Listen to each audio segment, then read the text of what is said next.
Seleksi kompetensi dasar Sekolah Kedinasan soal wawasan kebangsaan TWK. Pokok pikiran pertama pembukaan Undang-Undang Dasar Negara Republik Indonesia tahun 1945 yaitu negara melindungi segenap bangsa Indonesia dan seluruh tumpah darah Indonesia dengan berdasar atas persatuan dengan mewujudkan keadilan sosial bagi seluruh rakyat Indonesia. Perwujudannya diantaranya adalah A. Pembangunan nasional di segala bidang. B. Pembentukan TNI dan kepolisian. C. Pembentukan Kementerian Pertahanan. D. Adanya pendidikan bela negara. E. Adanya konsep wawasan Nusantara. Oke, kita cek jawabannya bersama-sama. Ini kata kuncinya ya. Negara melindungi segenap bangsa Indonesia dan seluruh tumpah darah Indonesia. Jadi, opsi yang benar adalah B. Pembentukan TNI dan kepolisian. Dialah fungsinya untuk melindungi segenap bangsa Indonesia. Nah, pembukaan Undang-Undang Dasar 45 memuat 4 pokok pikiran. Keempat alinea masing-masing mengandung cita-cita luhur dan filosofis. Pokok pikiran pertama, negara melindungi segenap bangsa Indonesia dan seluruh tumpah darah Indonesia dengan berdasar atas persatuan. Dengan mewujudkan keadilan sosial bagi seluruh rakyat Indonesia, salah satunya dapat diwujudkan dalam bentuk pembentukan TNI dan kepolisian yang bisa menjaga masyarakat. Dijelas ya. Lanjut ke soal nomor 17. Bentuk negara Indonesia berdasarkan Undang-Undang Dasar Negara Republik Indonesia tahun 45 terlihat pada A. Adanya negara-negara bagian dalam wilayah Indonesia. B. Wilayah negara dibagi ke dalam provinsi, kabupaten, dan kota. C. Anggaran pemerintah provinsi semuanya dari pemerintah pusat.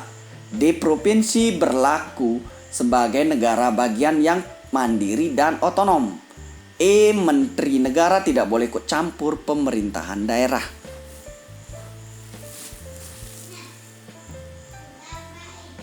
Oke, kita cek jawabannya bersama-sama. Yang benar adalah opsi B. Wilayah negara dibagi ke dalam provinsi, kabupaten, dan kota. Ini menandakan bahwa bentuk negara Indonesia ya, bentuk negara adalah negara kesatuan.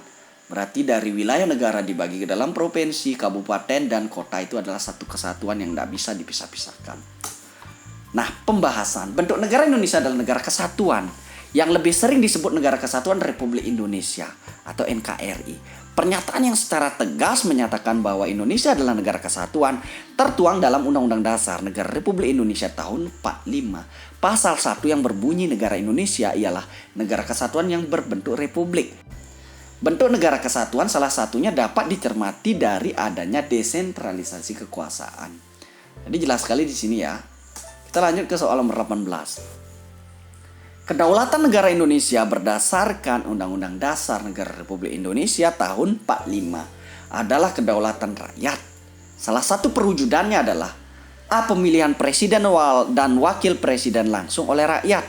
B. Keterlibatan rakyat dalam perumusan kebijakan publik. C. Adanya partai politik sebagai peserta dalam pemilu. D. Adanya pemilu untuk memilih anggota DPR, DPD. E. Adanya pemilihan kepala daerah secara serentak.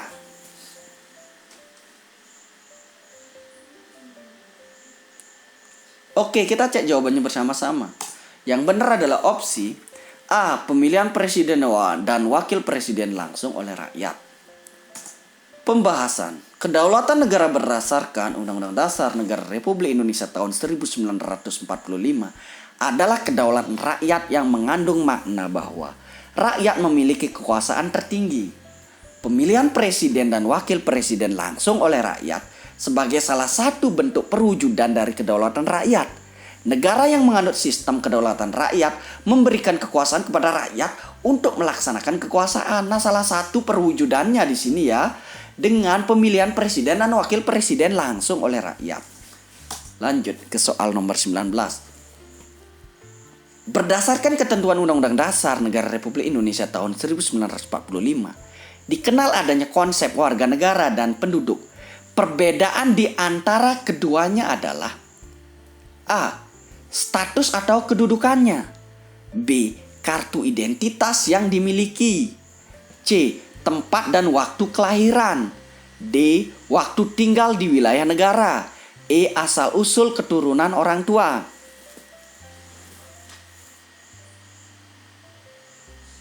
Oke, kita cek jawabannya bersama-sama. Jawaban yang benar adalah opsi A. Status atau kedudukannya. Nah, pembahasan. Penduduk dan warga negara merupakan dua konsep yang berbeda. Penduduk lebih luas cakupannya daripada warga negara Indonesia. Nah, pasal 26 ayat 2 Undang-Undang Dasar Negara Republik Indonesia tahun 1945 menegaskan bahwa penduduk ialah warga negara Indonesia dan orang asing yang bertempat tinggal di Indonesia. Yang membedakan antara warga negara dan penduduk adalah status dan kedudukan yang dimiliki. Jadi jelas ya, kalau penduduk cakupannya lebih luas. Jadi ada penduduk, di bawah penduduk itu ada warga negara dan bukan warga negara, seperti itu. Jelas ya. Lanjut soal nomor 20. Berikut merupakan salah satu alasan perlunya keterlibatan setiap warga negara Indonesia di bidang pertahanan dan keamanan dalam kehidupan berbangsa dan bernegara adalah A. Memperkuat ketahanan dan keamanan masyarakat agar tercipta ketentraman. B. Agar negara berada dalam kondisi aman, tentram, terkendali dan sejahtera. C. Agar terwujud pemerintah yang stabil dan berwibawa yang mendukung pembangunan nasional. D. Mengupayakan keselamatan setiap warga negara agar terjaga dari segala bentuk ancaman.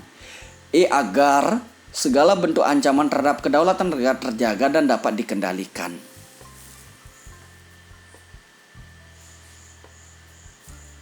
Oke, kita cek jawabannya bersama-sama.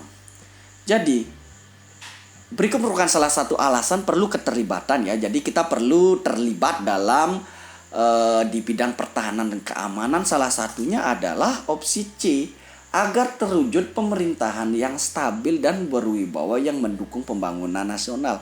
Kalau kita aja sebagai warga negara tidak mendukung pembangunan nasional, kan tidak akan berjalan dengan mulus. Nah, pembahasan Undang-Undang Dasar Negara Republik Indonesia tahun 1945 mengatur dengan jelas tentang pertahanan dan keamanan. Setiap warga negara memiliki hak dan kewajiban dalam bidang pertahanan dan keamanan. Oleh karena itu, warga negara perlu terlibat dalam upaya pertahanan dan keamanan agar terwujud pemerintahan yang stabil dan berwibawa yang mendukung pembangunan nasional. Jadi jelas ya.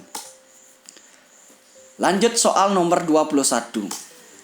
Pembatasan masa jabatan presiden sebagaimana ditetapkan melalui Undang-Undang Dasar Negara Republik Indonesia tahun 1945 dalam perspektif demokrasi merupakan perwujudan A. Rekrutmen politik terbuka, B. Penegakan supremasi hukum, C. Rotasi kekuasaan negara, D. Akuntabilitas pemerintahan, E. Pelaksana pemerintahan.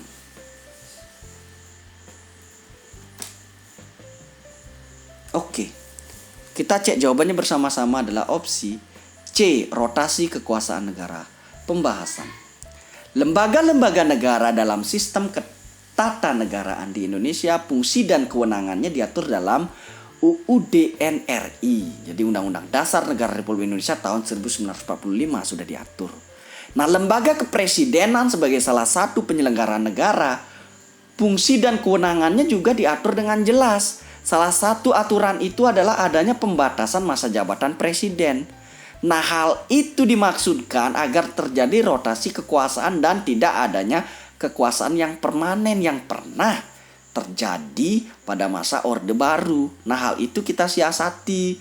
Jadi biar tidak korupsi malah merajalela, ada kekuasaan yang turun-temurun, ada seperti itulah.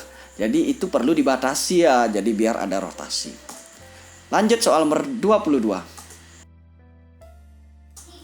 Penyelenggaraan pemilihan umum di Indonesia dilaksanakan oleh Komisi Pemilihan Umum yang memiliki kewenangan sebagai berikut. A. Memilih anggota Dewan Perwakilan Daerah yang berasal dari calon perorangan. B. Memilih presiden, wakil presiden, dan menteri-menteri negara dalam satu paket. C. Melaksanakan pemilihan umum yang dapat diwakilkan kepada pemegang hak adat. D. Memilih anggota Majelis Permusyawaratan Rakyat dari partai politik. E. Menetapkan pemenang berdasarkan jumlah suara dari hitung cepat.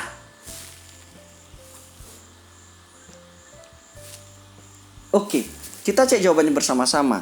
Yang benar adalah opsi A. Memilih anggota Dewan Perwakilan Daerah yang berasal dari calon perorangan. Nah, itulah salah satu kewenangan dari Komisi Pemilihan Umum. Nah, pembahasan. Ada banyak lembaga-lembaga negara dalam penyelenggaraan pemerintahan negara di Indonesia. Nah, KPU atau Komisi Pemilihan Umum merupakan salah satu lembaga negara. Kewenangannya telah diatur dalam Undang-Undang Dasar Negara Republik Indonesia tahun 45. Nah, salah satu kewenangan yang dimiliki oleh KPU adalah memilih anggota Dewan Perwakilan Daerah yang berasal dari calon perorangan. Jadi itu ditetapkan. Jadi berdasarkan dari pemilu yang telah dilaksanakan lalu ditetapkan oleh KPU. Nah, kalau di sini opsi E ya, menetapkan pemenang berdasarkan jumlah quick count atau hitung cepat itu salah. Memilih anggota MPR itu bukan. Jadi bukan wewenang KPU ya. Terus opsi C melaksanakan pemilihan umum yang dapat diwakilkan kepada pemegang adat. Nggak mungkin itu tugas KPU. Opsi B memilih wakil presiden dalam satu paket nih salah ya. Jadi jelas sekali sih ya, memilih DPD yang berasal dari calon perorangan. Jadi itulah yang akan ditetapkan oleh KPU. Jelas ya. Lanjut ke soal nomor 23. Indonesia sebagai negara hukum memiliki sistem hukum nasional sendiri yang berbeda dengan negara lain. Berdasarkan Undang-Undang Dasar Negara Republik Indonesia tahun 1945, lembaga yang melaksanakan kegiatan pembuatan hukum adalah A. MPR dan DPR, B. KY dan Presiden. KY ini ada Komisi Yudisial. C. MA Mahkamah Agung dan DPR, D. DPR dan Presiden, E. Mahkamah Konstitusi dan Mahkamah Agung. Oke, kita cek jawabannya. Sudah jelas sekali ya. Jawabannya adalah lembaga yang melaksanakan kegiatan pembuatan hukum adalah opsi D, yang membuat adalah DPR dan Presiden. Nah, pembahasan. Indonesia adalah negara yang mendasarkan penyelenggaraan pemerintahan berdasarkan hukum. Nah, sistem hukum di Indonesia berdasarkan ketentuan dalam Undang-Undang Dasar Negara Republik Indonesia tahun 1945. Nah, salah satu ketentuan hukum yang ada mengatur tentang lembaga negara. Nah, lembaga melaksanakan kegiatan pembuatan hukum adalah DPR dan Presiden. Jadi bukan lembaga lain ya. Jelas ya. Kita lanjut ke soal nomor 24. Kewenangan mengadili pada tingkat pertama dan terakhir yang putusannya bersifat final dalam memutuskan pembubaran partai politik dilaksanakan oleh A. Pengadilan Negeri, B. Pengadilan Tinggi, C. Komisi Yudisial, D. Mahkamah Agung, E. Mahkamah Konstitusi.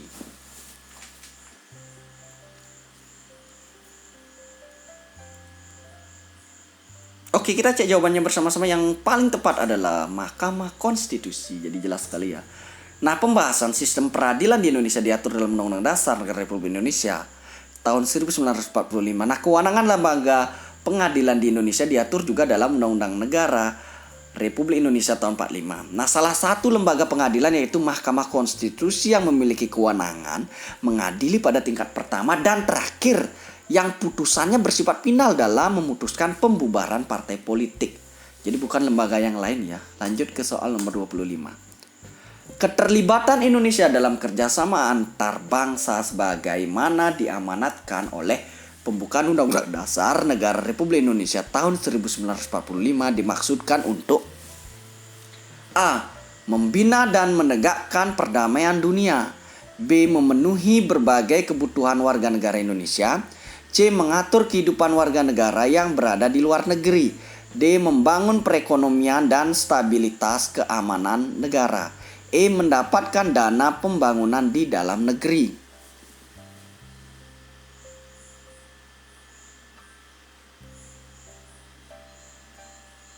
Oke, kita cek jawabannya bersama-sama. Yang benar adalah opsi A. Membina dan menegakkan perdamaian dunia. Nah, pembahasan. Indonesia sebagai bagian dari bangsa-bangsa di dunia berperan serta dalam upaya mewujudkan perdamaian dunia. Keterlibatan Indonesia dalam kerjasama dengan bangsa-bangsa lain di dunia memang diamanatkan oleh Undang-Undang Dasar. Salah satu tujuan kerjasama tersebut adalah untuk membina dan menegakkan perdamaian dunia. Nah, selain itu untuk memperjelas, kita lihat dulu ya, dalam alinea itu ada berbunyi, kemudian daripada itu, untuk membentuk suatu pemerintah negara Indonesia yang melindungi segenap bangsa Indonesia dan seluruh tumpah darah Indonesia, dan untuk memajukan kesejahteraan umum, mencerdaskan kehidupan bangsa, dan ikut melaksanakan ketertiban dunia yang berdasarkan kemerdekaan, perdamaian abadi, dan keadilan sosial. Nah, di sini ada kata-kata melaksanakan ketertiban dunia. Jelas ini merupakan tujuan dari terbentuknya negara Indonesia. Nah, ini adalah bagian dari alinea pada pembukaan Undang-Undang Dasar. Jadi jelas sekali di sini kenapa jawabannya adalah opsi A, bahwa keterlibatan Indonesia dalam kerjasama adalah membina dan menegakkan perdamaian dunia. Kita lanjut ke soal nomor 26. Setiap orang yang memiliki perkara hukum di pengadilan didampingi oleh penasihat hukum, baik yang berasal dari organisasi IPHI, LBH maupun IKADIN. Hal ini terkait untuk menjamin keadilan dan kedamaian. Karena A. Adanya mafia peradilan yang sulit dikendalikan. B. Adanya peluang penyuapan dalam kasus hukum. C. Adanya proses penegakan hukum yang sesuai dengan peran hukum dalam masyarakat. D. Adanya tunggakan perkara hukum yang sangat banyak. E. Adanya penegak hukum yang kurang profesional.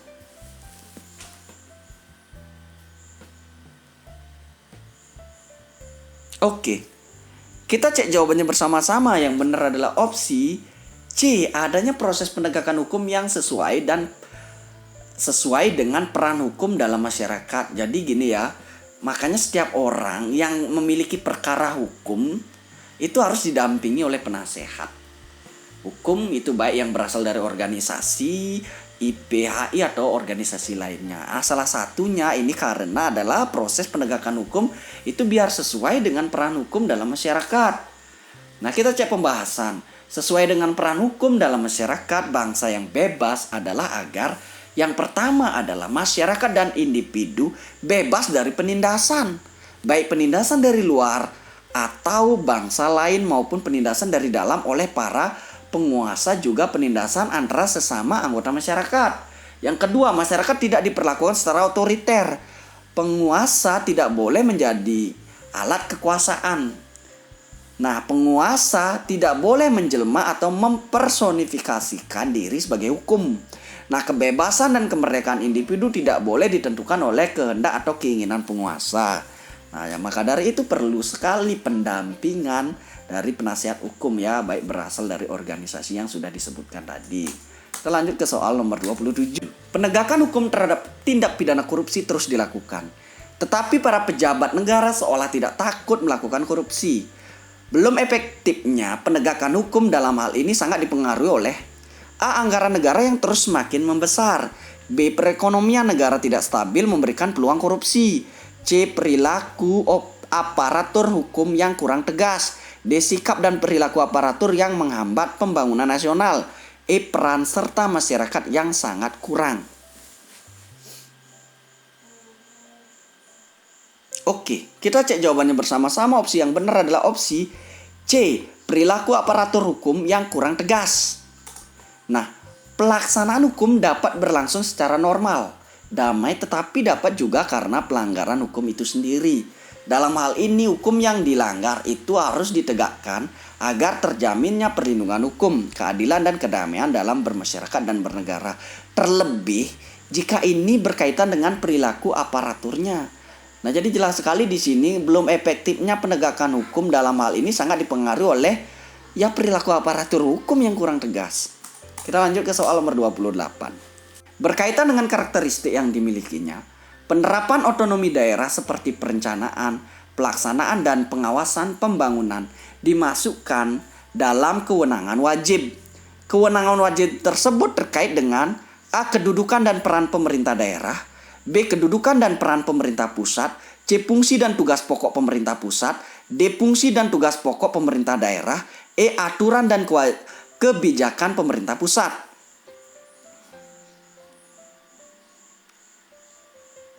Oke, kita cek jawabannya bersama-sama. Yang benar adalah opsi A. Kedudukan dan peran pemerintah daerah.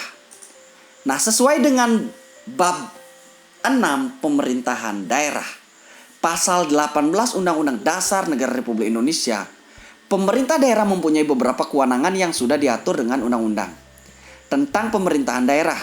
Di antaranya kewenangan itu adalah kewenangan wajib terkait kedudukan dan peran pemerintah daerah.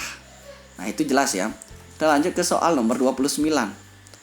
Berdirinya Budi Utomo menandai lahirnya kebangkitan nasional karena organisasi ini memiliki ide dasar agar bangsa Indonesia mampu mengurus negara yang merdeka dengan kekuatan sendiri. Gagasan Budi Utomo tersebut selanjutnya menggugah dan mendorong lahirnya A. Pegawai baru bagi pemerintah, B. Kaum terpelajar Indonesia, C. Kesadaran kaum pribumi untuk merdeka, D. Berbagai organisasi sosial politik untuk kemerdekaan, E. Keinginan untuk Indonesia merdeka sekarang juga.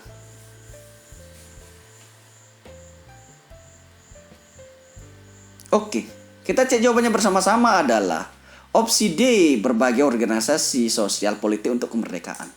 Nah, lahirnya Budi Utomo itu tanggal 20 Mei 1908. Menandai lahirnya pergerakan perjuangan Indonesia yang bersifat organisasi. Nah, gagasan Budi Utomo pada tahun tersebut menggugah dan mendorong lahirnya berbagai organisasi sosial politik untuk kemerdekaan Indonesia.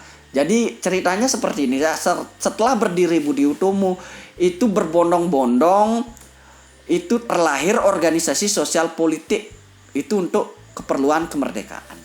Jadi jelas ya. Lanjut soal nomor 30.